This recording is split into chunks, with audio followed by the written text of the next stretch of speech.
Le tourisme dans l'Antarctique, quelque chose qui tient du paradoxe. Cette région du globe est sans doute celle qui est le plus directement menacée par le réchauffement climatique.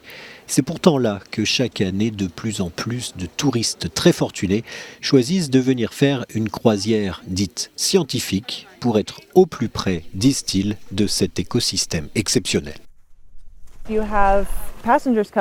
Certains passagers descendent du bateau, ce qui leur permet d'être vraiment impliqués dans le côté scientifique de cette région du monde où nous manquons de données. Nous attirons l'attention de nos passagers sur la problématique du changement climatique, par exemple, et les nombreux changements qui arrivent. Moi, je suis une touriste quand même qui ressent une certaine culpabilité de me dire que j'ai pris l'avion pour venir ici, je circule sur un bateau, bon, même s'il consomme moins que les autres et s'il n'y a plus de bouteilles en plastique, on a quand même une empreinte qu'on ne peut pas nier.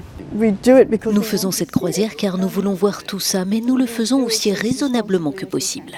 Entre novembre et mars, près de 80 000 personnes sont attendues sur les côtes de l'Antarctique, soit 40% de plus que l'année dernière.